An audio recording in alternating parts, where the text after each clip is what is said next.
السلام عليكم ورحمة الله وبركاته.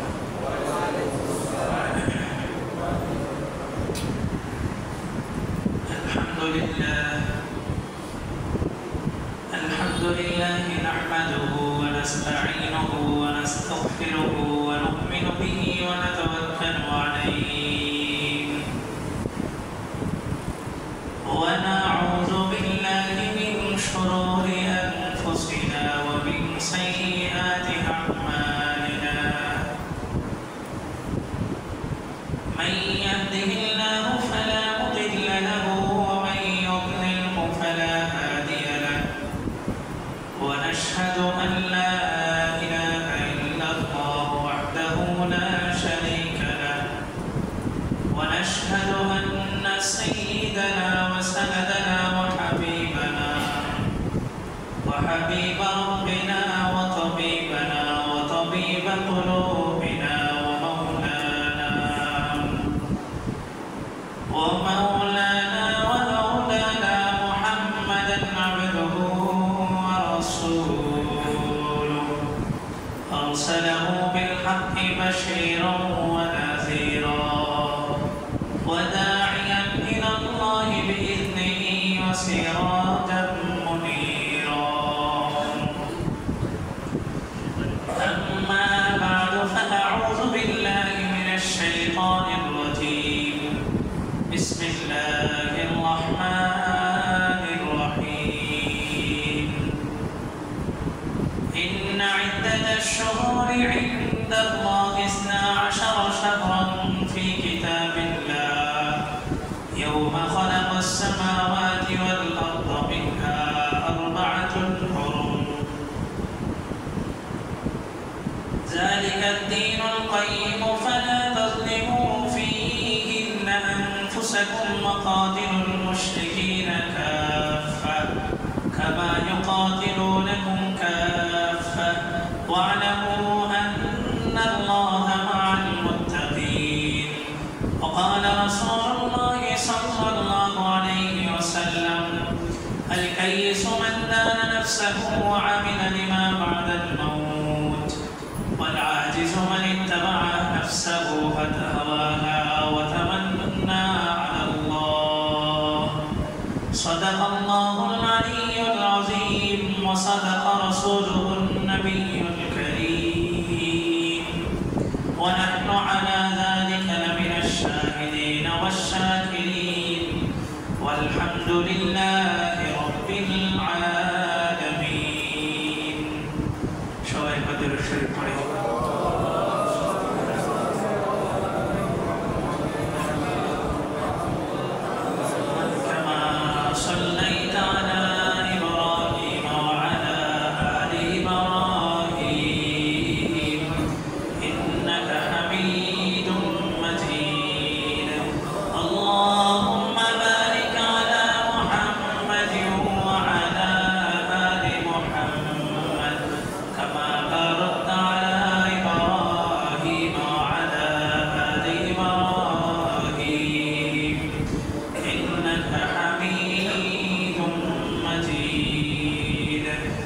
سبحانك لا علم لنا إلا ما علمتنا إنك أنت العليم الحكيم.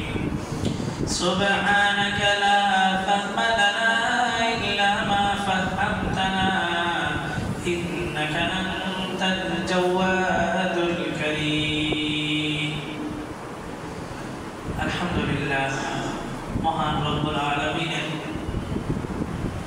শুকরিয়া আদায় করতেছি যে মহান রব্বুল আলামিন আমাদেরকে পূর্ণ একটা বৎসর হায়াতে বাড়িয়ে নতুন বৎসরের প্রথম দিন এবং একই দিনে জুমার দিন, আবার জুমার দিনের সবচেয়ে দামি সময় জুমার সময়, সবচেয়ে দামি জায়গায়, সবচেয়ে দামি মজলিসে আসার বসার, কিছু কথা বলা শোনার তৌফিক দান করছেন।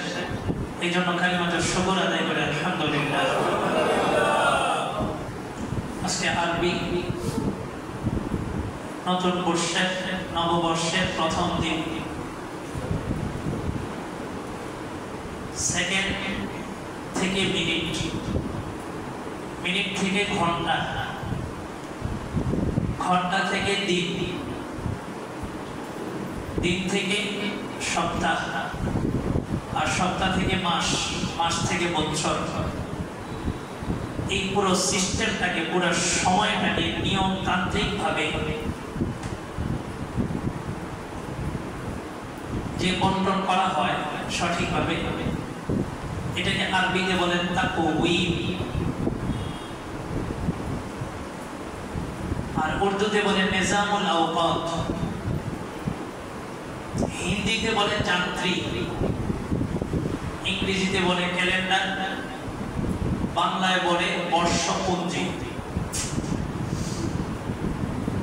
সেকেন্ড থেকে মিনিট, মিনিট থেকে ঘন্টা, ঘন্টা থেকে দিন, দিন থেকে সপ্তাহ, সপ্তাহ থেকে মাস, মাস থেকে বছর। এই সিস্টেমটাকে বিভিন্ন পদ্ধতিতে, বিভিন্ন অঞ্চল ভিত্তিক বিভিন্নভাবে বন্টন করা হয়। বন্টনের পদ্ধতিটাকে আরবিতে বলা হয় তাকওয়িম, ইংরেজিতে বলা হয় ক্যালেন্ডার, আর বাংলায় বলা হয় বর্ষপঞ্জি। তবে পৃথিবীতে দুইটা নিয়ম সবচেয়ে বেশি প্রসিদ্ধ, দুইটা ক্যালেন্ডার, দুইটা বর্ষপঞ্জি পুরা পৃথিবীব্যাপী প্রসিদ্ধ। আন্তর্জাতিক সমস্ত কাজগুলো এই দুইটার যে কোনো একটাকে অনুসরণ করতে হয়। তার মধ্যে একটা হচ্ছে সূর্যের হিসাব, আর একটা হচ্ছে চন্দ্রের হিসাব। সূর্যের দৈনিক একটা গতি আছে যেটাকে বলে আহ্নিক গতি। সূর্য তার পৃথিবী সূর্যের চতুর্পাশে একটা রাউন্ড দেয় 365 দিনে, যেটাকে বলে বাৎসরিক গতি। আর পৃথিবী তার আপন জায়গায় একটা ঘুরন্টি দেয়, এটাকে বলে আহ্নিক গতি, 24 ঘন্টা। আরেকটা হিসাব, এই পৃথিবী নামক যে গ্রহ, এই গ্রহটার চতুর্পাশে আরেকটা ছোট্ট উপগ্রহ ঘুরে, ওটার নাম হচ্ছে চাঁদ। চাঁদকে কেন্দ্র করে যে হিসাব করা হয় ওটাকে বলে চন্দ্রবর্ষ। আর চাঁদের হিসাবটা হয় আরবি। ইসলামের সমস্ত বিধিবিধান এই চাঁদের সাথে সম্পৃক্ত। আর সূর্যের সাথে যেটা হিসাব হয় ওটাকে বলা হয় সৌর বৎসর। ইংরেজি আন্তর্জাতিকভাবে যে হিসাবটা হয় এটা সূর্যের সাথে সম্পৃক্ত। ওটা বৎসরের হিসাব হচ্ছে 365 দিন, আর আরবি চাঁদের হিসাব যেটা সেটা হচ্ছে 355 দিন। তবে একটা মুসলমান হিসাবে চাঁদের হিসাব রাখা এটা ফরজে কিফায়া, মুসলিম সমাজের উপরে। ফরজে কিফায়া এমন ফরজকে বলা হয় যে ফরজটা সবার পক্ষ থেকে 2-4 জন আদায় করলে সবার পক্ষ থেকে আদায় হয়ে যাবে। আর কেউ যদি এটার খোঁজ খবর না রাখে, হিসাব না রাখে, তো সবাই গুনাহগার হয়। এমন একটা বিধানকে শরীয়তের পরিভাষায় ফরজে কিফায়া বলা হয়। তাহলে চাঁদের হিসাব রাখাটা আমাদের জন্য কি ফরজে কিফায়া? কেন? আমাদের ইসলামের মৌলিক সমস্ত বিধিবিধানগুলো কিসের সাথে সম্পৃক্ত? চাঁদের সাথে সম্পৃক্ত।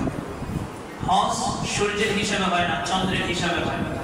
যাকাত আমরা অনেকে সূর্যের হিসাবে দিই, তবে এটা ঠিক না।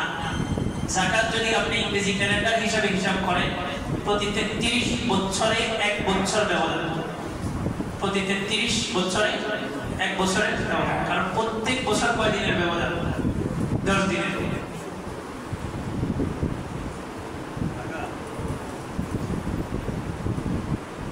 যাকাতের হিসাবটাও উপরে সাউন্ড দাও, যে সুইচ নিচে। তো যাকাতের হিসাবটা চাঁদের সাথে না সূর্যের সাথে? চাঁদের সাথে করতে হবে। সূর্যের সাথে করলে আমাদের একটা গ্যাপ হয়ে যাবে। তো মুসলমান হিসাবে চাঁদের হিসাব রাখা মুসলমানের উপরে, প্রত্যেকটা মুসলমানের উপরে ফরজে কিফায়া। এটা হচ্ছে পুরা সামগ্রিকভাবে তারিখ গণনা করা একটা হিসাব। এবার কোরআন কি বলে?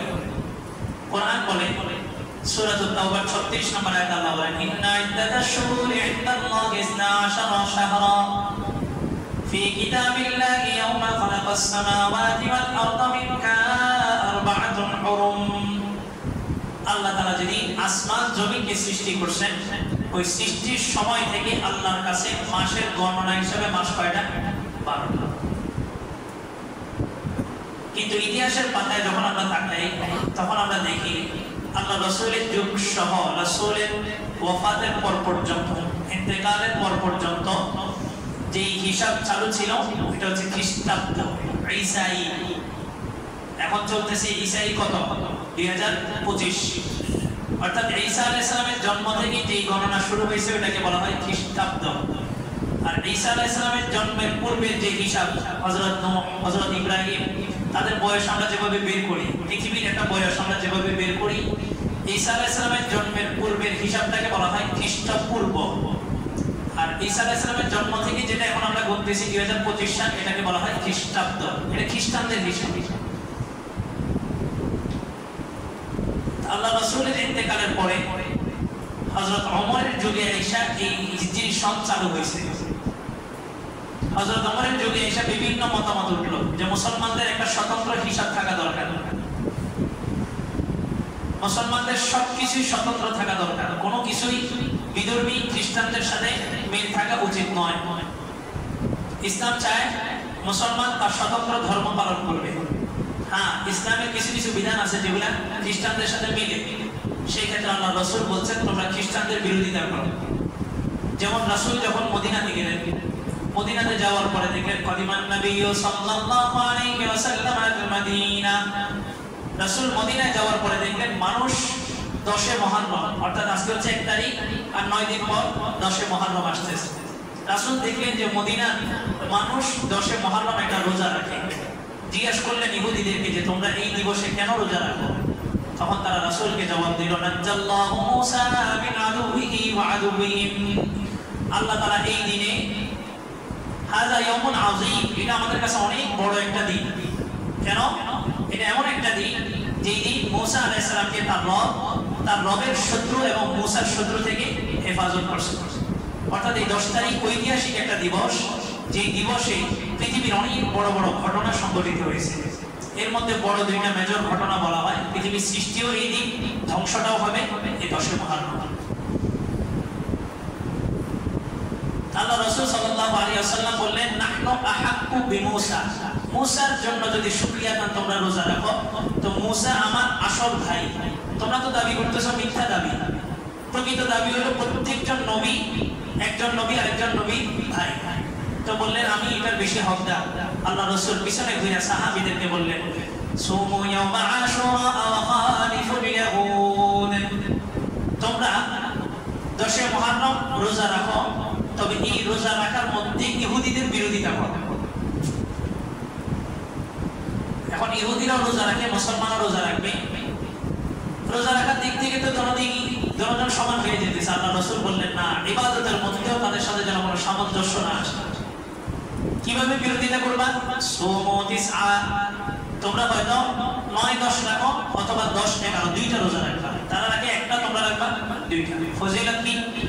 রাসূল বলেন মান সামা ইয়াওমা আশুরা আহতাসিবু আলা আল্লাহি আন ইউকাফিরা আস-সানাতা আল্লাতী ক্বাবলা, যে ব্যক্তি আশুরা দুইটা রোজা রাখবে, আমি রাসূল আল্লাহর কাছে আশাবাদী যে আল্লাহ তাআলা তার পিছনের বিগত 1 বছরের গুনাহকে আল্লাহ তাআলা মাফ করে দিবেন। তাহলে রোজা রাখার মধ্যেও ইহুদিদের বিরোধিতা চলতেছে। সেখানে তারিখ গণনার ক্ষেত্রে একজন মুসলমান হিসেবে তার মাথার মধ্যে এটা আসাটাই স্বাভাবিক যে আমাদের গণনার হিসাবটা ভিন্ন হওয়া দরকার। হযরত ওমরের যুগে রায় নেওয়া হলো সবার পক্ষ থেকে, এক একজন এক একটা রায় দিল। কেউ বলল যে ঈসা আলাইহিস সালামের জন্ম থেকে যেহেতু খ্রিস্টাব্দ শুরু হয়েছে, আমরা মুহাম্মদুর রাসূলুল্লাহ সাল্লাল্লাহু আলাইহি ওয়াসাল্লামের জন্মের মাস 12 রবিউল আউয়াল থেকে গণনা শুরু হলো। তখন বলা হলো যে নবী পৃথিবীতে আসছেন, এটা স্মরণীয় নয়। নবীর সবচেয়ে কষ্টের দিন, দিনের জন্য সবচেয়ে কষ্ট করছেন, ওটা হচ্ছে স্মরণীয় দিন। এরপরে রায় আসলো রাসূল যেদিন পৃথিবী থেকে চলে গেছেন ওই দিন থেকে আমরা গণনা শুরু করি। বললেন যে না, এটাও হতে পারে না। তাহলে কি হতে পারে? তারিখের পাতার মধ্যে আসছে তারিখে বাগদাদের প্রথম খণ্ডে বাল নুআরিহু লিমুহাজারাতি রাসূলিল্লাহি সাল্লাল্লাহু আলাইহি ওয়াসাল্লাম ফাইন্না মুহাজারাতাহু ফারকুন বাইনাল হাক্কি ওয়াল বাতিল ওয়াত্তাফাকু মাআহু আলা যালিক। হযরত ওমর বললেন আল্লাহর রাসূলের জন্ম থেকে মৃত্যুর মধ্যে সবচেয়ে ঐতিহাসিক দিন ছিল রাসূলের মক্কা থেকে মাতৃভূমি ছেড়ে মদিনায় যাওয়া। যেদিন মাতৃভূমি ছেড়ে মদিনায় গেছেন ওই দিনটা আমাদের জন্য সবচেয়ে স্মরণীয়।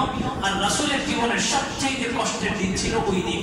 রাসূল বারবার পিছনে মক্কার দিকে ফিরে বলতেছিলেন, মক্কা তুমি আমার মাতৃভূমি, তোমার কাছেই আমার শৈশব, তোমার কাছেই আমার কৈশোর, সবকিছু ছিল। আজকে দ্বীনের স্বার্থে আল্লাহর বিধান পালনার্থে আমি তোমাকে ছেড়ে মদিনায় যাচ্ছি। হতাশার কিছু নাই, মন খারাপ হওয়ার কিছু নাই। অচিরেই বীরের বেশে আল্লাহ তাআলা আবার আমাকে মক্কা বিজয় করবেন, এটা আল্লাহ প্রতিশ্রুতি দিয়েছেন। আল্লাহ সূরা ফাতহের মধ্যে বলছেন মক্কা বিজয়ের আগে ইন্না ফাতাহনা লাকা ফাতহাম মুবিনা। রাসূল হতাশার কিছু নাই। সুলহে হুদাইবিয়ার সময় রাসূল সন্ধি করছেন, চুক্তি করছেন। এই চুক্তিনামা থেকে রাসূলকে আল্লাহ তাআলা সান্ত্বনা দিতেছেন, আপনি আজকে এখান থেকে ফিরে যান, তবে মনে রেখেন আমি আপনাকে সুস্পষ্ট একটা বিজয় দান করছি।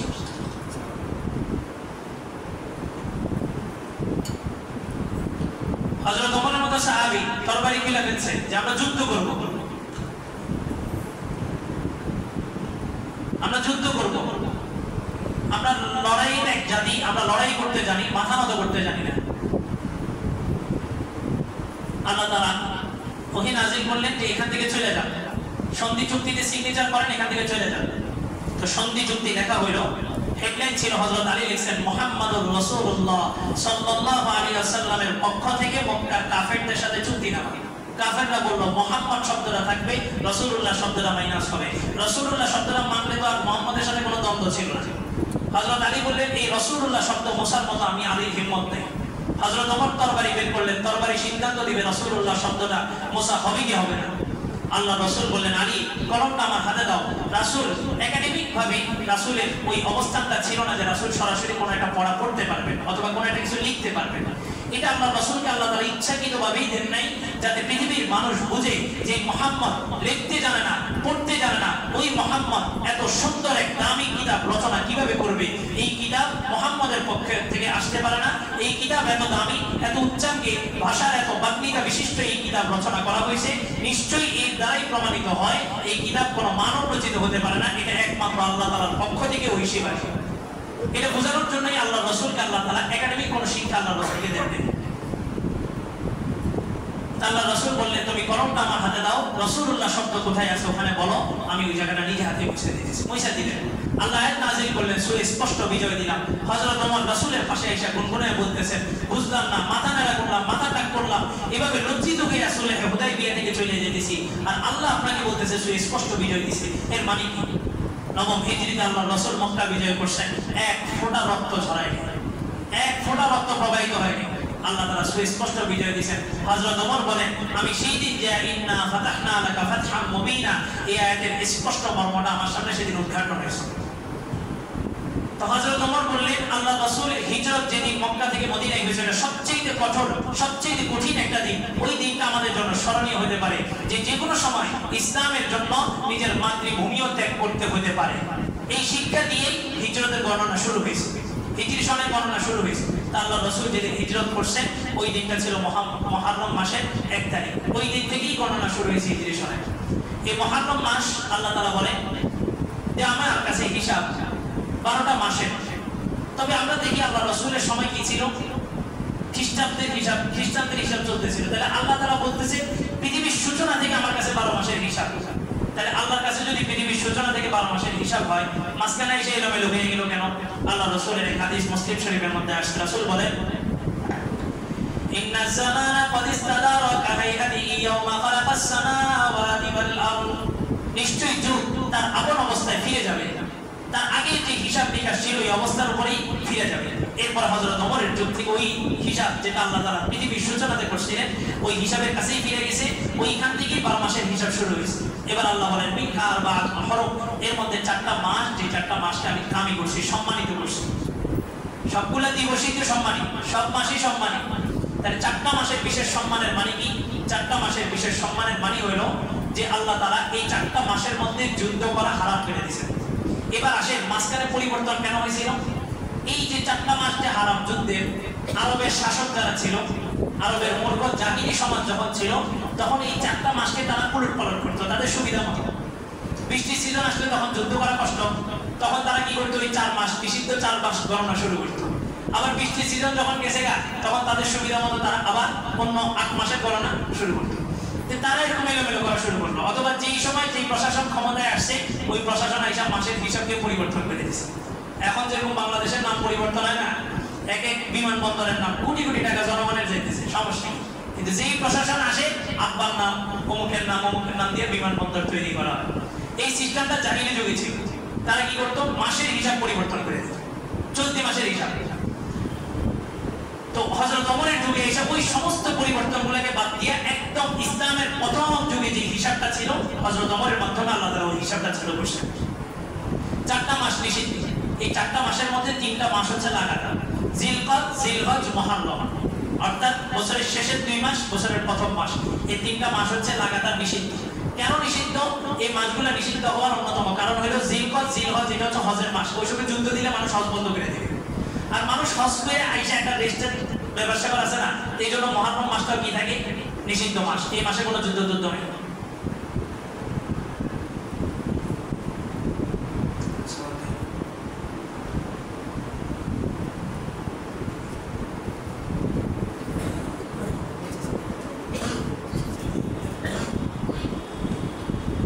এই নিষিদ্ধ মাসগুলোর মধ্যে অন্যান্য মাসে তো আমরা গুনাহ করি, গুনার মাধ্যমে কি হয়, নিজের উপরে নিজে কি করি, জুলুম করি। এই নিষিদ্ধ মাসগুলোর মধ্যে অন্তত কি করতে হবে, গুনাহ পরিহার করতে হবে। বিগত একটা বছর গেছে, এখন নতুন বছর শুরু। গত সপ্তাহে আমাদের আলোচনা ছিল যে আমরা প্রত্যেকেই হিসাব মিলাবো যে আমি একটা বছর আমার যে ফরজ বিধানগুলো আছে এগুলোর মধ্যে তো ঘাটতি আসার কোনো সুযোগই নেই, কারণ আমি হচ্ছে আখিরাতের ব্যবসায়ী। আমার মূলধন হইল 5 ওয়াক্ত নামাজ, আমার মূলধন হইল যাকাতের সময় যাকাত দেওয়া, আমার মূলধন হইল রমজানের 30টা রোজা, আমার মূলধন হইল জীবনে একবার কি করা, হজ করা। তাহলে এটা হচ্ছে আমার মূলধন, এটার মধ্যে ঘাটতি আসার কোনো সুযোগই নেই। যে আমার নামাজ কাজা থাকবে এটা প্রশ্নই আসে না। এবার আমি ব্যবসায়ী হিসাবে আমার লাভ হিসাব করবো যে আমার অতিরিক্ত নফল কি কি করছি। রমজানের 30টা রোজার বাকিটা আমি অতিরিক্ত নফল রোজা কয়টা রাখছি, 5 ওয়াক্ত ফরজ নামাজের বাকিরে আমি অতিরিক্ত কি পরিমাণ সুন্নত পড়ছি, কি পরিমাণ নফল পড়ছি। এটা ছিল আমাদের পুরো বছরের হিসাব। এবার আসেন বছরের প্রথম দিন আল্লাহ তাআলা আমাদেরকে কি দিয়েছেন, জুমা দিয়েছেন। একদম প্রথম দিনই আমাদের জন্য আল্লাহ তাআলা জুমার ব্যবস্থা করছেন। মুসলমানদের সাপ্তাহিক একটা ঈদ জুমার ঈদ, জুমার দিন। তা আমার সাথে আপনারা এখন তওবা করবেন। বিগত এক বছরের যা গুনাহ হয়েছে সবকিছু আমরা এখন কি করব, তওবা করব। করবেন তো? তওবার জন্য 3টা অবস্থা নিজের মনের মধ্যে তৈরি করতে হবে। 1 নাম্বার, বিগত এক বছর যা গুনাহ করছি কেউ কি খুশি আছি, কেউ খুশি নেই। গুনার মাধ্যমে আমার উপরে কি আসছে, আপদ বালা মুসিবত আসছে না? অসুস্থ হওয়া এটাও একটা বিপদ, জ্বর আসা এটাও একটা বিপদ, টাকা হারায় গেছে এটাও একটা বিপদ, আমার সন্তান অসুস্থ হয়েছে এটাও একটা বিপদ, মসজিদে আসতে গিয়ে হঠাৎ করে গাড়ি অ্যাক্সিডেন্ট করছে এটাও একটা বিপদ। সবকিছু বিপদ। এই বিপদ কেন ঘটছে? আমার আমলের কারণে, আমার গুনার কারণে। এখন আমরা পিছনে যত গুনাহ হয়েছে এই গুনাহগুলো আর সামনে করব না, নিয়ত করতে পারবো তো ইনশাআল্লাহ। সামনে আর কোনো এই গুনাহগুলো আমরা দ্বিতীয়বার আবার পুনরাবৃত্তি করব না। যে গুনাহগুলো করছি এই গুনাহ থেকে আমরা বিরত হয়ে এখন মসজিদে আসছি। মসজিদে এসে কি কোনো গুনাহ হইতেছে, হইতেছে না। এবং মসজিদ থেকে বের হওয়ার পরে এই গুনাহগুলোর উপরে আমরা লজ্জিত হইয়া আগামীতে আর কোনোদিন করব না, এটা এখন আল্লাহর সাথে ওয়াদা করব। এখন অনেকের মনে প্রশ্ন থাকতে পারে, ওয়াদা কইরা তো আমি আবার বাসায় যাব মোবাইল দেখে, ওয়াদা করে যে আমি আবার সেই গুনার পরিবেশে আছি, গুনাহ তো অটোমেটিক হয়ে যাবে, ওয়াদা করে লাভ কি না। আল্লাহ রাসূল বলেন কুল্লু বানি আদম খাত্তাউন ওয়া খায়রুল খাত্তাইয়াত তাওয়াবুন। প্রত্যেকটা বনি আদম গুনাহগার, প্রত্যেকটা বনি আদমে ছোট থেকে ছোট বড় থেকে বড় গুনাহ হইতেই থাকে। আর ওই গুনাহগারদের মধ্যে সর্বোত্তম ব্যক্তি হলো যে তওবা করে। আমাদের গুনাহ হবে, আমাদেরকে পৃথিবীতে পাঠাইছেন, আমাদের গুনাহ হবে, আমরা আবার গুনার জন্য কি করব, আল্লাহর কাছে মাফ চাইবো, আল্লাহ তাআলা মাফ করে দেবেন। আমার সাথে বলেন আস্তাগফিরুল্লাহ আল্লাযী লা ইলাহা ইল্লা হুয়াল হাইয়ুল কাইয়্যুম ওয়া আতুবু ইলাইহি লা হাওলা ওয়ালা কুওয়াতা ইল্লা বিল্লাহ। বলেন আল্লাহ আমরা আমাদের গুনাহের উপরে লজ্জিত, অনুতপ্ত, আমাদের অনুশোচনা জাগ্রত হয়েছে। তাই আমরা বিগত জীবনে সমস্ত গুনাহের তওবা করিতেছি, গুনাহ থেকে বিরত হয়ে পবিত্র ঘর আপনার ঘরে হাজিরি দিয়েছি। মেহেরবানি করে আমাদের জীবনের সব গুনাহগুলোকে ধুয়ে মুছে সাফ করে দেন। নতুন বর্ষের প্রথম দিন হিসেবে আমরা প্রতিজ্ঞাবদ্ধ হচ্ছি সামনের জীবনে আর কখনো কোনো গুনাহে লিপ্ত হব না। আমাদের তওবাগুলোকে কবুল করে শয়তানের নফসের ধোঁকা থেকে বেঁচে থাকার তৌফিক দান করে। আমিন। এটা হচ্ছে তওবা। শুধু আস্তাগফিরুল্লাহ মানে তওবা না, অন্তরের মধ্যে আপনার তিনটা অবস্থান হইতে হবে। চুরি করা অবস্থায় যতই তওবা করুক ওই তওবা কবুল হবে না। চুরি থেকে বিরত হইতে হবে, গুনাহ থেকে পবিত্র হয়ে পবিত্র স্থানে আসতে হবে। আর যে গুনাহটা করছেন ওটার উপরে লজ্জিত হইতে হবে, লজ্জিত হইতে হবে। এরপর অনুশোচনার জায়গা থেকে, অনুতপ্তের জায়গা থেকে প্রতিজ্ঞাবদ্ধ হইতে হবে যে আল্লাহর খাইছি, আল্লাহর জমিনে আল্লাহর রিজিক পায়া আল্লাহ আমার দিকে তাকায় আছেন, আমি আল্লাহকে দেখায় দেখায় গুনাহ করছি, আমার মতো নিমখরাম তার কেউ হতে পারে না। এই অনুশোচনার জায়গা থেকে তওবা করতে হবে যে আল্লাহ পিছনে যা করছি সামনের জিন্দেগিতে আর কোনোদিন কোনো গুনাহ করব না। এই শুধু মনের একটা অবস্থা তৈরি হওয়া, এটাই হচ্ছে তওবা। মুখে 1,00,000 বার আস্তাগফিরুল্লাহ পড়লে আপনার গুনাহ মাফ হবে না যতক্ষণ পর্যন্ত মনের ভিতরে তিনটা অবস্থা তৈরি না হবে। হ্যাঁ, তওবা হওয়ার পরে বারবার আবার গুনাহ হবে, আবার শয়তানের ধোঁকায় পড়ে যাব, আবার আমাদের তওবা করতে হবে। এই জীবন মরণ এই লড়াইয়ের নামই হচ্ছে ইসলাম। এই লড়াইয়ের মধ্য দিয়েই আপনার ঈমানকে বাঁচায় কবর পর্যন্ত যাইতে হবে। এটাই আল্লাহ বলছেন ওয়া'বুদ রাব্বাক হাত্তা ইয়াতিয়াকাল ইয়াকিন। রবের ইবাদত করতে থাকো মৃত্যু আসা পর্যন্ত। এই লড়াই চলবে কতদিন? মৃত্যু আসা পর্যন্ত। এই যে এখন তওবা করছেন মানে কি 1 বছর সব মাফ না, বিকালে আবার করবেন, রাতে আবার করবেন, সকালে আবার করবেন, আগামীকাল আবার করবেন, প্রতিদিন একবার একবার করে করতে থাকবেন। এই করতে করতে করতে করতে তওবা করছেন মানে কি পিছনে গুনাহ মাফ, তওবা করছেন মানে কি পিছনে গুনাহ মাফ। এই তওবা করে মসজিদ থেকে বের হয়েছেন, আপনার মৃত্যু আসছে, এমন অবস্থা আপনার মৃত্যু আসছে যে পিছনে আপনার নিষ্পাপ, আপনার সব গুনাহগুলো আল্লাহ তওবার কারণে মাফ করে দিয়েছেন। এভাবে তওবার উপরেই থাকতে হবে প্রতিনিয়ত। তো বছরের প্রথম দিন, এই দিন থেকে আমাদের কিছু করণীয়, কিছু বর্জনীয়। মুহররম মাসটাই আল্লাহ তাআলা দিয়েছেন নিজের উপরে যেন নিজে জুলুম না করে। আল্লাহ সূরা তাওবা 36 নম্বর আয়াতের শেষের অংশে আল্লাহ বলেন ফালা তাযলিমু ফীহিন্না আনফুসাকুম। এই নতুন হিসাবের মধ্যে তোমরা নিজেদের উপরে কোনো বাড়াবাড়ি করো না, নিজেদের উপরে জুলুম করো না। কেন বলছেন? আপনি আজকে এই দিনে মুহররমের 1 তারিখ ঢাকার বিভিন্ন জায়গায়, পুরান ঢাকা, লালবাগ, মিরপুর, এই সমস্ত জায়গাগুলো চিত্র দেখবেন আজকে তারা এটা উদযাপন করে গান বাজনার মাধ্যমে। পহেলা মুহররম আর 10 মুহররম তো একটা হয় মাতম, হযরত আলীকে নিয়ে যারা বাড়াবাড়ি করে শিয়া, ওটার আলোচনা সামনে জুমায় আসবে। এই বছরের প্রথম দিন আমাদের অনুশোচনার একটা দিন। दीवार से एक ईंट गिर रही है और नादान कह रहा है नया साल मुबारक हो। আমার জীবনের একটা বছর চলে গেছে আর আমি অজ্ঞ মূর্খদের সুরে সুর মিলায় বলতেছি নতুন বছর মুবারক হোক। আমার তো অনুশোচনা প্রথম আসতে হবে যে আমার বিগত 1 বছর আমি কি করছি, কি কামাই করছি।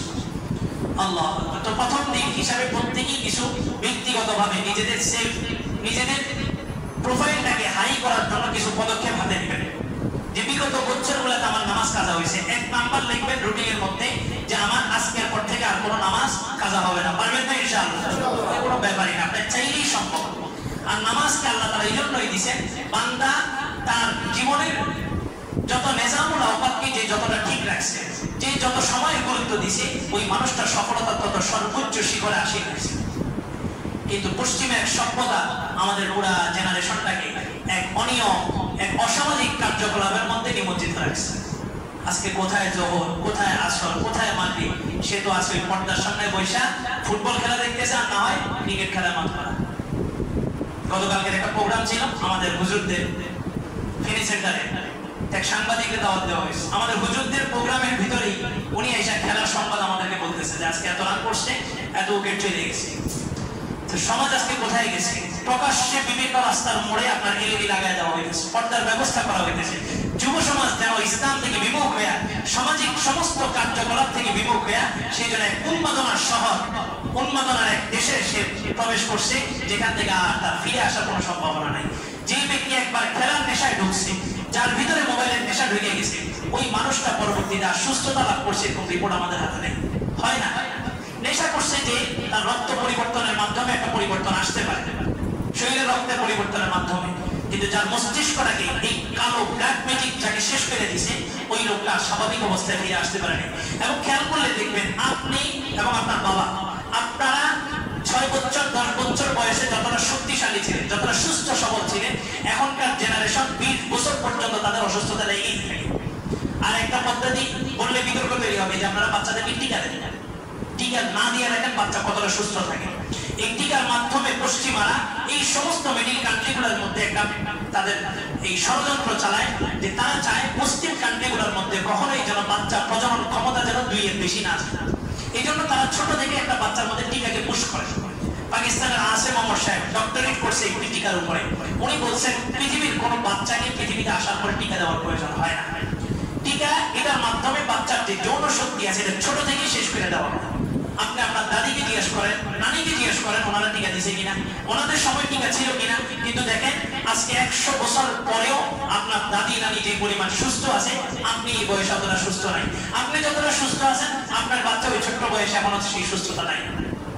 মাদেরকে ব্রেন ওয়াশ করা হয়েছে যে 1 বছরের বেশি আর বাচ্চাকে দুধ পান করানোর প্রয়োজন নেই, বাস 1 বছর না 6 মাস পান করায়।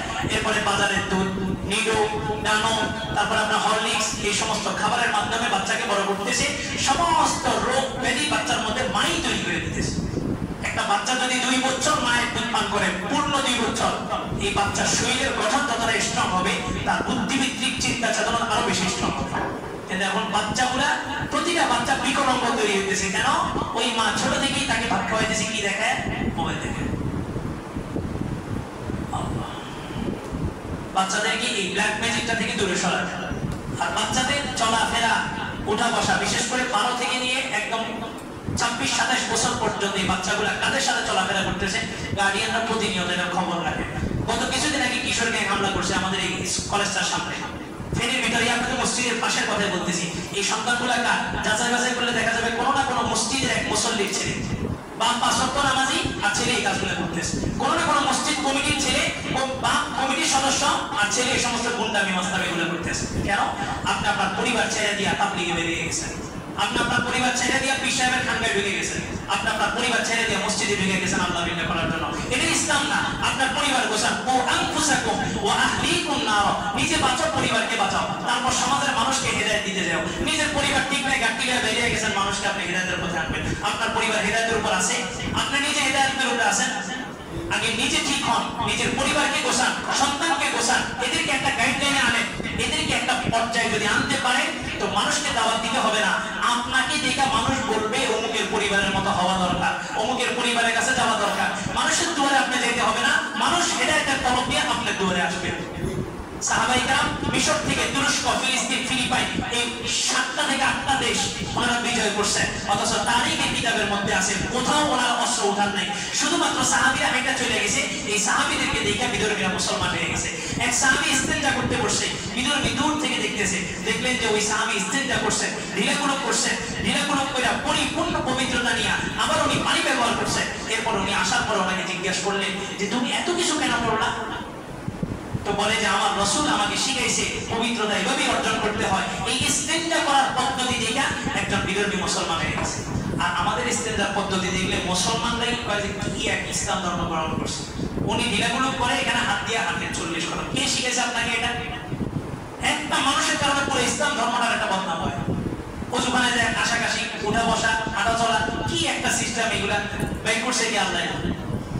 ইসলাম কুরুচি পূর্ণ কোনো কিছু ইসলামের মধ্যে নেই। ইসলামের সবকিছু হচ্ছে সৌন্দর্য। ইসলামের মধ্যে সবকিছু সুন্দর সুন্দর। আর এখন মুসলমান 3 জন বন্ধু, একটা মুসলমান, একটা হিন্দু আর একটা খ্রিস্টান, 3 জন একসাথে ম্যাচে থাকে। তো 3 জন মিলে চিন্তা করলো যে আমাদের বিভিন্ন সময় দিকে দিকে আসা যাওয়া লাগে, আর আমরা যুবক, একটু চাহিদাও আছে, একটা মোটর সাইকেল কিনে।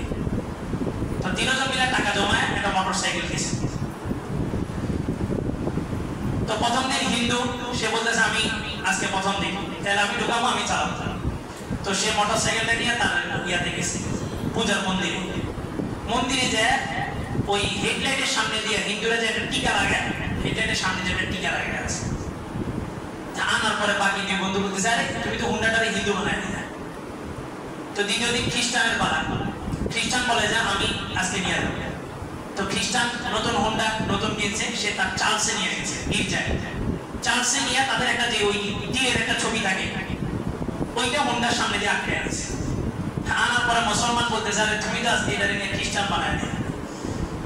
তো দ্বিতীয় দিন মুসলমান বন্ধুর পালা, ও মসজিদে গেছে, যায় দেখে মসজিদে এরকম দেওয়ার মতো কিছু নেই। কারণ ইসলাম এই সমস্ত টিকা, এই সমস্ত দাগ, তসবিহ একটা হাতে, এটা নাম ইসলাম না। ইসলাম হচ্ছে আপনার ভিতরে।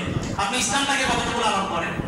আপনি বেশভূষা সবকিছু আছে, কিন্তু একজন মুসলমানের প্রতি আপনার দিলে কোনো ব্যথা নাই, এই বেশভূষার কোনো দামই নেই। কিন্তু আরেকজন প্যান্ট শার্ট টাই পরা, মুখে দাঁড়িয়ে, কিন্তু সে আমার বাইতুল মাকদাসকে হেফাজত করার জন্য তার জান বিসর্জন দিয়ে দিতেছে। ওই একটা মানুষের ঈমান আমার মতো লেবাসদারি হাজার মৌলবীর চাইতে অনেক দামি। ওই একজনের ঈমান। আর আমি এখানে বসে ফতোয়া দিতেছি, ইরান তো কিনা মুসলমান না, আর ফিলিস্তিনের মুসলমানদের মুখে তো দাড়ি নাই, ওরা প্যান্ট শার্ট পরে। তা আপনি কি করছেন? আপনার তো সব আছে, আপনি যান, আপনি কি করছেন? তো মুসলমান নিয়ে গেছে মসজিদে, মসজিদে নিয়ে দেখতেছে কোরআন শরীফ আছে, কোরআন শরীফ তার কোথাও ঝুলানো যাবে না। তো অনেক চিন্তা ভাবনা করে ও যে সাইলেন্সার পাইপটা আছে হোন্ডার, যেখান দিয়ে এই আওয়াজ বের হয়, সাইলেন্সার পাইপটা অনেক উঠে দিছে। তো নিয়ে বলতেছে তোমরা তো কেউ মন্দিরে নিয়ে টিকা লাগাইছ, কেউ নিয়ে ক্রুশ আটকাই দিছ, আমাদের ইসলামের এরকম কিছু না। ইসলামে আছে মুসলমানি, এর লেগে আমি হোন্ডাটাকে মুসলমানি করে রেখেছি। তা আমাদের অবস্থা হয়ে গেছে এমন, আমরা মুসলমান, হ্যাঁ বিশ্বাস না হলে আপনি চেক করে, আমি মুসলমানি করেছি, এটা মুসলমানি। এখন বিধর্মীরা মুসলমানি, কারণ ডাক্তারি সায়েন্স বলে কোনো মানুষ যদি এটা না কাটে, এই অতিরিক্ত চামড়ার যে অংশটা, এটা যদি না কাটে, এটার ভিতরে প্রস্রাবের ফোঁটা জমা হয়ে ওখান থেকে একটা অ্যাসিড তৈরি হয়, অ্যাসিড থেকে ওখানে একটা বিষাক্ত অবস্থা তৈরি হয়, এটা ইনফেকশনের দিকে চলে যায়। এখন বিধর্মীরাও কি করতেছে? খতনা করতেছে। তো খতনার নামে কি মুসলমানি? খতনার নামে মুসলমানি, টুপির নাম মুসলমান, জামার নাম মুসলমান, কিসের নাম মুসলমান? আপনার ভিতরে ইসলামকে আপনার কতটা ধারণ করতেছেন, কতটা আপনি ইসলামকে মানেন, ইসলামের জন্য কতটা আপনি জান কোরবান দেওয়ার জন্য প্রস্তুত আছেন। তা আল্লাহ এই আয়াতের শেষে বলতেছেন ফালা তাযলিমু ফীহিন্না আনফুসাকুম, নিজেদের উপরে নিজেরা জুলুম করো না। ওয়া কাতিলুল মুশরিকিন, বছরের প্রথম দিন আল্লাহ শিক্ষা দিতেছে মুশরিকদেরকে হত্যা করো। প্রথম দিনই আমাদের কি শিক্ষা? বিধর্মীকে হত্যা করো, মুশরিককে হত্যা করো। اقتلوا المشركين حيث وجدتموهم وخذوهم واحصروهم وقعدوا لهم كل مرصد। প্রত্যেকটা মুশরিককে জায়গায় জায়গায় বন্দী করো, এদেরকে আটকাও, অবরুদ্ধ করো, জিহাদ পরিচালনা করতে থাকো হাত্তা লা ইয়াকুনা দীনু কুল্লুহু লিল্লাহ, যতক্ষণ পর্যন্ত পুরো পৃথিবীর সমস্ত ভূখণ্ডে দ্বীন একমাত্র আল্লাহর জন্য না হবে। এবার আসেন দ্বীন কি? আমি নামাজ পড়াই কি দ্বীন? দ্বীনের অংশ, পূর্ণ দ্বীন নয়। আমি পরিবারকে দেখাশোনা করা কি দ্বীন? তবে পূর্ণ দ্বীন নয়, দ্বীনের অংশ। নামাজ, রোজা, হজ, যাকাত, ব্যক্তিকেন্দ্রিক সমস্ত আমল, সবাই মিলে একসাথে নামাজ পড়া, এগুলো পূর্ণ দ্বীন নয়। অথচ আল্লাহ বলছেন ইয়া আইয়ুহাল্লাযীনা আমানু দুখুলু ফিস-সিলমি কাফা, ইসলামে পরিপূর্ণ প্রবেশ করো। আর দ্বীন পরিপূর্ণতা তখনই লাভ করবে যখন জমিনের প্রতিটা ইঞ্চি, প্রতিটা ভূখণ্ডে আল্লাহর হুকুম বাস্তবায়ন হবে, ওইটাই হচ্ছে পূর্ণ দ্বীন। আপনি ব্যক্তি, আমি ব্যক্তি ইসলামের উপর প্রতিষ্ঠিত, আমার পরিবার প্রতিষ্ঠিত, কিন্তু আমার পরিবারের বাহিরে সমাজ ব্যবস্থা কি এখনো দ্বীনের উপরে প্রতিষ্ঠিত হতে পারছে? পারে নাই। তাহলে আমার সংগ্রাম ততদিন পর্যন্ত চলবে যতদিন পুরা পৃথিবীর সমস্ত ভূখণ্ডে আল্লাহর দ্বীন কায়েম না হবে। আল্লাহু আকবার।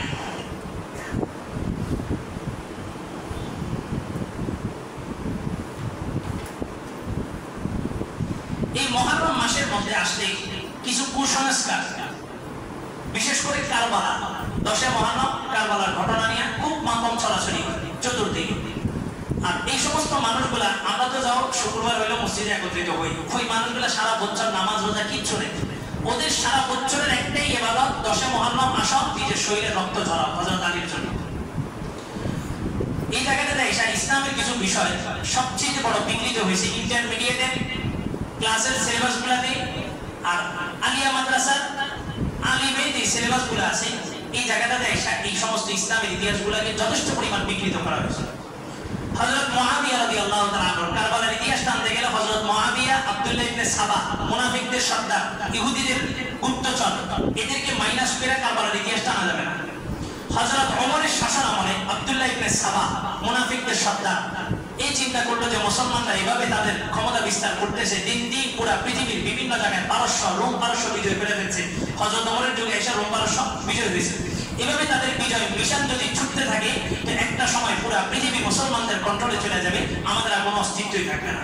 তখন আব্দুল্লাহ ইবনে সাবা চুপে যাবে, সে ফোন দিয়ে একজন গভর্নরের ব্যাপারে হযরত ওমরের কাছে আয়েশা আবেদন করলো যে অমুক গভর্নর, মুসলিম গভর্নর ইরাকে, আপনি তাকে সরাইয়া দেন, তাকে সরাই নতুন কাউকে দেন, সে পরিপূর্ণ ইনসাফ কায়েম করতেছে না।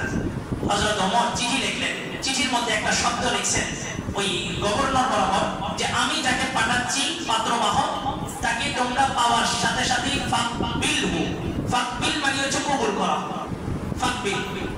তো যাওয়ার পথে মদিনার বর্ডার যখন ক্রস করতেছে আব্দুল্লাহ ইবনে সাবা আসছে, আয়েশা বলে এই ওমর কি বিচার করছে? তো বলে যে হ্যাঁ ওমর বিচার করছে, ওমর ওই গভর্নরকে সরাই দিয়ে আমাকে গভর্নর পোস্টে নিয়োগ দিয়েছে।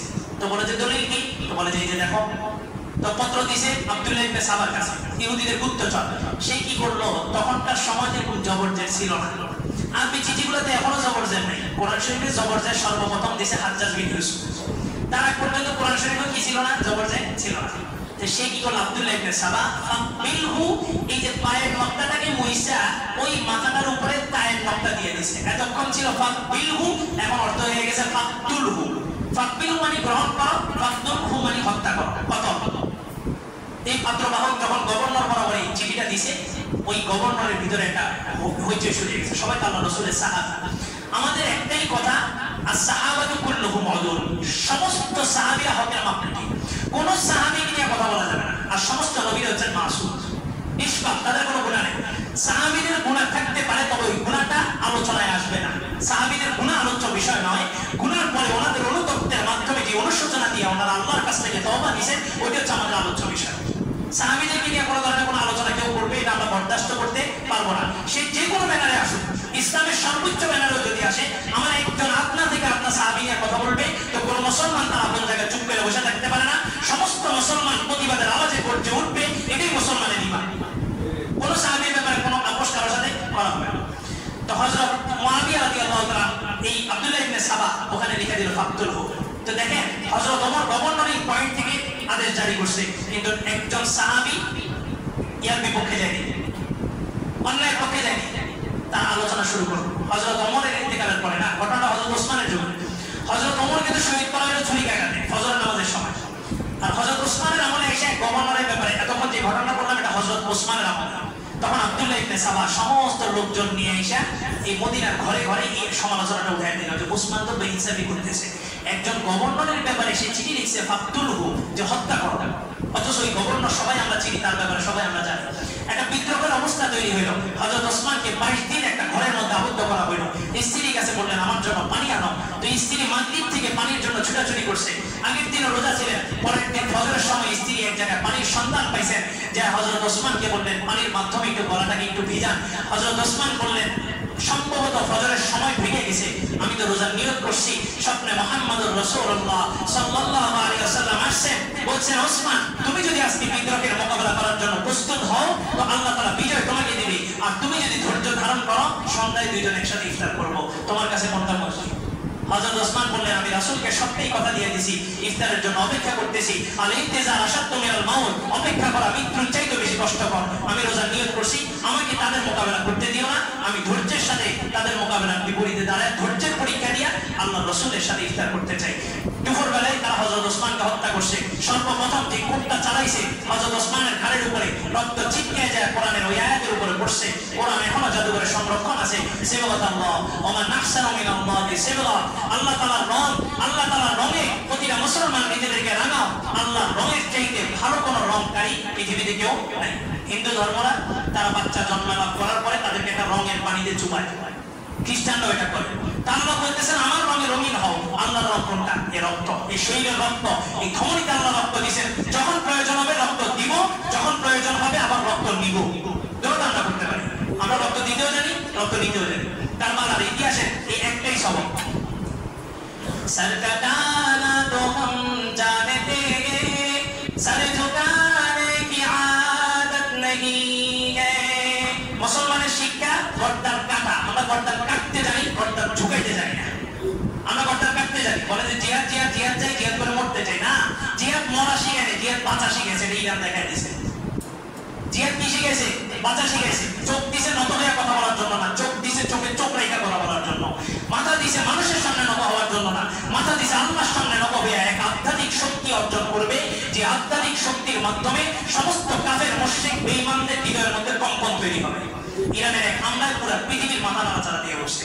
এখন দেখতেছি পশ্চিমাদের বিপক্ষে আমাদের সৌদি আরব একটা পদক্ষেপ নিতেছে, এই জানি।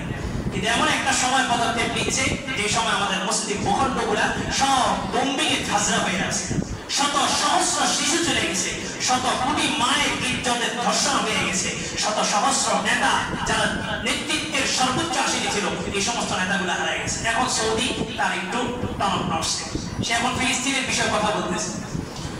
আল্লাহু আকবার।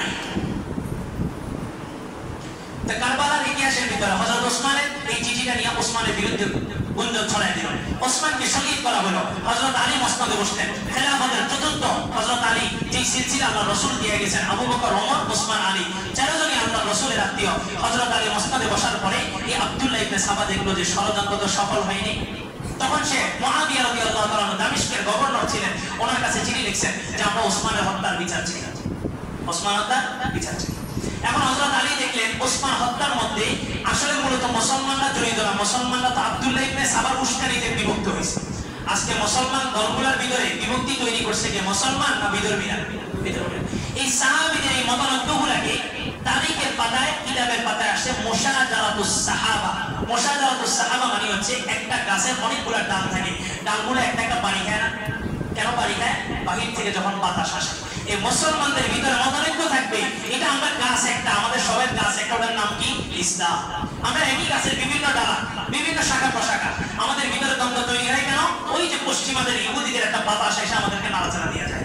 আমরা যখন এই জিনিসটা বুঝতে পারবো যে আসলে পশ্চিমাদের ষড়যন্ত্রে আজকে আমাদের মধ্যে বিভক্তি হয়েছে, তো ইসলামী দলগুলোর মধ্যে ঐক্য হওয়া সেকেন্ডের ব্যাপার। আর ইনশাআল্লাহ আগামীতে যে সময় আসতেছে ইসলামী সবগুলো দল কি হয়ে যাবে? ঐক্য হয়ে যাবে। এখন ইরানের হামলায় সবগুলোর মাথা যখন আউলিয়া গেছে, হিসাব মিলতেছে না, অঙ্ক মিলতেছে না, ইসলামী দলগুলো এক হয়ে গেলে বাংলাদেশের বহু বুদ্ধিজীবীর অঙ্কের সূত্র এলোমেলো হয়ে যাবে, তাদের অঙ্ক মিলবে না। তবে ইসলামী দলগুলো যদি ঐক্য হয়ে যায় তখন আর বিকল্প চিন্তা করার সুযোগ আছে। ইসলাম এখন যে গণতান্ত্রিক পদ্ধতিতে ক্ষমতায় বসবে, এটা চূড়ান্ত ইসলাম নয়, এটা খেলাফত নয়। তবে এটার মাধ্যমে চূড়ান্ত ইসলাম, চূড়ান্ত খেলাফতের একটা দুর্গম রাস্তাকে সফল করা হবে, একটা দুর্গম রাস্তাকে সুন্দরভাবে এখানে ঢালাই দিয়ে সোজা করা হবে, যে এই রাস্তায় বসে তারপর আমরা ধীরে ধীরে ধীরে ধীরে ইসলামের বিধানগুলোকে কি করতে পারবো? বাস্তবায়ন। আল্লাহ। তো ক্ষমতার আসনে বসতেই সর্বপ্রথম দাবি উঠছে কি? বিচার করতে হবে, ওসমান হত্যার বিচার করতে হবে। মুআবিয়া চিঠি লিখলেন, আলী তুমি দ্রুত ওসমান হত্যার বিচার এতদিনের মধ্যে সময় বাইদা দিলেন, এতদিনের মধ্যে বিচার বাস্তবায়ন করতে হবে। হযরত আলী মসনদে বসে দেখলেন যে আসলে এই হত্যার সাথে জড়িত সমস্ত আহলে বাইতের সদস্যগুলা, ম্যাক্সিমাম আল্লাহ রাসূলের আহলে বাইতের সদস্যগুলা এই হত্যার সাথে জড়িত। তাহলে হত্যা যে ঘটাইছে তারা যেমন দোষী, যাদের কলমের ইশারায় হত্যাগুলা বাস্তবায়ন হয়েছে তারাও সমপরিমাণ দোষী। ওই আমলে 16 বছরের মধ্যে যত গুম খুন, যত কিছু হয়েছে, যত দুর্নীতি, যত লুটপাট, যত কিছু হয়েছে, ওই লুটপাট, দুর্নীতি, হত্যা, গুম যাদের কলমের ইশারায় বাস্তবায়ন হয়েছে তাদেরও সমান বিচার হইতে হবে। সবাই সবার বিচার হইতে হবে। এখন সবাই বিচার চান? বিচার চান নাকি? সংস্কার চান নাকি? তো কালকে একটা ডাক দিছে পীর সাহেব চরমনায়। ডাক দিছে কে? পীর সাহেব চরমনায়। দাবি কি? আপনার দাবি কার? আপনার, আমার, প্রত্যেকের দাবি তো এটা। বিচার চাই, সংস্কার চাই, এই দুইটা দাবি নাই কার? পুরো বাংলাদেশের সব জনগণই এখন কি চাইতেছে? বিচার হোক, সংস্কার হোক, এই দুইটা দাবি এখন সবার। তাহলে এই আন্দোলনটা কি চরমনাইওয়ালাদের না আমাদের সবাই? আমাদের সবাই। আগামীকালকের আন্দোলনে যে যেখান থেকে পারেন, যতটুকু পারেন, এটাকে অন্তত করে শরীক না হইতে পারলে ওটা কোনো ধরনের বিরোধিতা করবেন না। তাইলে বুঝা যাবে ডাল মে কুছ কালা হয়। আপনি সংস্কারও চাইতেছেন না, বিচারও চাইতেছেন না, শুধু নির্বাচন নিয়ে লাফালাফি করতেছেন। সংস্কার, বিচার এই দুইটা হওয়া ছাড়া নির্বাচন সুষ্ঠুভাবে হবে? আমি এখানে বসছি, এখন আমি নির্বাচন দিব, আমি নিজেও নির্বাচনের প্রার্থী, আমি নির্বাচন দেব, আমি নিজেও কি নির্বাচনের প্রার্থী। এবার আমি আমার লোক ধরাইলাম, এখানে কোনো অন্য ধরনের অন্য কেউ অন্য দলের ভোট দিতে পারবে না, কারণ ভোট দিতে আমি বসা। এই যতক্ষণ পর্যন্ত সংস্কারে কাজ করা না হবে, বিচার, সুষ্ঠু বিচার কমপক্ষে 50% আমাদের জনসমক্ষে বাস্তবায়ন না হবে, ততক্ষণ পর্যন্ত নির্বাচন আমরা করতে দিব না। এটাই আমাদের জনের চেতনা। এই জন্যই জুলাই এই বাচ্চাগুলা রক্ত দিছে। তারা রক্ত দিছে, এক এই চাঁদাবাজ যাবে, আরেক চাঁদাবাজ বসবে, এই জন্য রক্ত দেওয়া হয়নি। জুলাই আন্দোলনে সবাই সবার জায়গা থেকে রিস্ক নিছে না, বাচ্চারা সরাসরি মাঠে নেমে রক্ত দিছে। আমরা কি মসজিদের মিম্বর থেকে বসেছিলাম? আমরা কথা বলছি না? তো সবাই সবার জায়গা থেকে রিস্ক নিছে। কেন? এক ডাকাত যাবে আরেক ডাকাতকে বসানোর জন্য, এক চোর যাবে আরেক চোরকে বসানোর জন্য, এক চাঁদাবাজ যাবে আরেক চাঁদাবাজকে বসানোর জন্য না।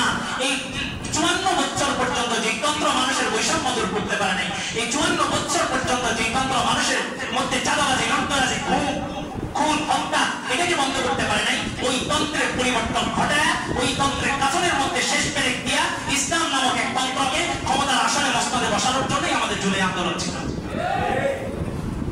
সব তন্ত্র মন্ত্র শেষ, সবাই দেখা শেষ। এখন দেখা বাকি আছে কি? ইসলামী তন্ত্রের। ইসলামী তন্ত্রের বাংলাদেশ, এর বিকল্প কোনো কিছুকে বাস্তবায়ন করতে দেওয়া হবে না, কাউকে দেওয়া হবে না। আল্লাহ ওসমান আলী বসে মসনদে বসার সাথে সাথে বলা হলো যে আপনি ওসমানের হত্যার বিচার করেন। হযরত আলী দেখেন আহলে বাইতের সমস্ত সদস্য এখানে জড়িত, উনি বললেন আমাকে সময় দিতে হবে। হযরত মুয়াবিয়াকে উস্কায়া দিল, হযরত মুয়াবিয়া চলে আসলেন যুদ্ধ করার জন্য, হযরত আলীও চলে গেলেন যুদ্ধ করার জন্য। জঙ্গে সিফিন হয়ে গেল। কাদের ভিতরে যুদ্ধ? সাহাবীদের ভিতরে যুদ্ধ হয়েছে। হযরত মুয়াবিয়াকে আপনি ম্যানেজ করতে পারবেন? এই আলিম মাদ্রাসার এবং ইন্টারমিডিয়েটের যে ইসলামিক ইতিহাসের বই পড়ানো হয়, ওখানে হযরত মুয়াবিয়াকে নিয়ে কাটছাট করা হয়েছে। হযরত মুয়াবিয়াকে ইতিহাসের কাট করে তারপরে ওনাকে কাটছাট করা হয়েছে। অথচ এই সব কিছুর ইন্ধন যোগাইছে যে আব্দুল্লাহ ইবনে সাবা, ওই আব্দুল্লাহ ইবনে সাবার ব্যাপারে কোনো বক্তব্য তাদের ধর্মগ্রন্থগুলোর মধ্যে নেই। এই সিস্টেমে এই বিধর্মীরা আমাদের মধ্যে বিভক্ত তৈরি করে আমাদের এই কারিকুলামগুলোকে শেষ করে দিয়েছে। এই বাচ্চাগুলো ওইখান থেকে পড়া হযরত মুয়াবিয়ার ব্যাপারে খারাপ ধারণা নেবে না তো ভালো ধারণা নেবে, তাদের ব্রেন ওয়াশ করা হয়েছে একদম ছোট থেকে। তো হযরত মুয়াবিয়া রাদিয়াল্লাহু তাআলা এই যে সাহাবীদের ভিতরে যে দ্বন্দ্ব, এটা সাহাবীদের যুগে ছিল। এমন কথা হুজুর এটা এই কথা কয়, ওটার কথা কয়। হুজুরদের ভিতরে যত ভিন্নতা থাকার কারণে ইসলাম আপনার জন্য সহজ হয়েছে। সবাই মিলে একসাথে যদি এক বাক্যে হিসাব হইতেছে, কোন ইসলামী ব্যাংকেও আর অন ইসলামিক ব্যাংকেও কোনো ব্যাংকেরই ইন্টারেস্ট নেওয়া জায়েজ নাই, তো কোন দিকে যেতে? আর এখন তো যুবকরা একটা ফিউচার বানায় নিছে, ফেসবুক থেকে টাকা ইনকাম। এবার ফেসবুকের মেটা কোম্পানি দিছে না বন্ধ করে, যুবকরা এবার হতাশ। এটা কোনোদিন তোমার ফিউচার হইতে পারে না। মা বাপ বিবি সবাইকে নিয়ে ফেসবুকে এসে কন্টেন্ট বানাইতেছ আর ওখান থেকে টাকা কামাইতেছ, তোমার এই টাকা সম্পূর্ণ হারাম। তুমি হারাম একটা খাও, এতে কোনো আপত্তি নেই, কিন্তু তোমার মা বাপ কি দোষ করছে তাদেরকে কেন হারাম খাওয়াইতেছ? ফেসবুক, ইউটিউব, গুগল, যে কোনো কিছুর মধ্যে দিয়ে গুগল অ্যাডসেন্স এর মাধ্যমে কোনো ইনকাম যদি করা হয় সেটা সম্পূর্ণভাবে হারাম। সমস্ত উলামায়ে কেরাম এই ব্যাপারে একমত। আল্লাহ। তো হযরত আলী যুদ্ধে গেলেন, জঙ্গে সিফিনের ভিতরে হযরত মুয়াবিয়া রাদিয়াল্লাহু তাআলা যুদ্ধের কৌশল পরিবর্তন করে তীর আছে, একটা তীর বর্ষার উপরে কোরআন শরীফ কিভাবে আটকায়া বর্ষা উপরের দিকে উঠাইছে, উঠায় বলছেন ইনিল হুকমু ইল্লা লিল্লাহ, আমরা কোরআনের ফয়সালা মানি, আল্লাহর ফয়সালা মানি, আর কারো ফয়সালা মানব না। হযরত আলী বললেন কালিমাতু হাক্কিন উরিদা বিহাল বাতিল, ঐতিহাসিক এক শব্দ উচ্চারণ করছেন, কথা সত্য মতলব খারাপ, কথা সত্য মতলব খারাপ। দেখেন না নির্বাচন লাগ দিয়া সব দাড়ি টুপি লাগায় যে হাজিরা হজ করে আইসা, আর আমরাও এক জাতি, এই বারবার তাদের এই সমস্ত ধোকায় ফেলে তাদেরকে ভোট দিছি, আর তারা ক্ষমতায় যায় আমরা যারা ভোট দিছি আমাদেরকে সর্বপ্রথম নির্যাতন করছে। দেখলাম কত নেত্রী নেতা মিঠা মিঠা বলল কথা, দেখলাম কত নেত্রী নেতা মিঠা মিঠা বলল কথা, নিজের কাজে ব্যস্ত তারা তোমায় দেখার সময় নাই, নিজের কাজে ব্যস্ত তারা তোমায় দেখার সময় নাই, জেনে রাখো ইসলাম ছাড়া শান্তি কোথাও নাই। কোথাও শান্তি নেই। গণতন্ত্র আর ইসলাম কি জিনিস জানেন? গণতন্ত্র নির্বাচনে যাদেরকে প্রতিষ্ঠিত করে তাদেরকে বলা হয় শাসক প্রশাসক। তাদেরকে কি বলা হয়? শাসক প্রশাসক। তো তারা পয়সা শোষণ করে, শাসক পয়সা কি করে? শোষণ করে। আর ইসলামের শব্দটা দেখেন, ইসলাম যাকে বসাইছে আল্লাহ রাসূল বলেন সাইয়্যিদুল কওমি খাদিমুহু, কওমের সর্দার কওমের খাদেম, কওমের সর্দার কওমের খাদেম। এই জন্য গণতন্ত্রের একটা সিগনেচার দিতে আপনার পায়ের জুতার তলা ক্ষয় হয়ে যায়। আর ইসলামী ইমারত, ইসলামী আফগানিস্তানের দিকে তাকায় দেখেন, প্রত্যেকটা মানুষের হক, রেশন, রাষ্ট্রীয় যত অধিকার আছে সমস্ত অধিকার তার ঘরে ঘরে যায় পৌঁছে গেছে। এটাই হচ্ছে গণতন্ত্র আর ইসলামের মধ্যে পার্থক্য। এবার সিদ্ধান্ত আপনার, আপনি কি গণতন্ত্রের গোলামি চান না ইসলামের শাহী বাদশাহী চান? এটা সিদ্ধান্ত আপনার। মসজিদে সবাই বলবো আমরা ইসলাম চাই, নির্বাচন আসলে দেখা যাবে কে কি চায়। আগামীকালকে ডাক দিছে, সবাই ওখানে যাইতেছে, কি 1000 টাকা করে দিবে? কি বলে? আগামীকালকে গেলে 1000 টাকা করে দিবে, 500 টাকা করে দিবে।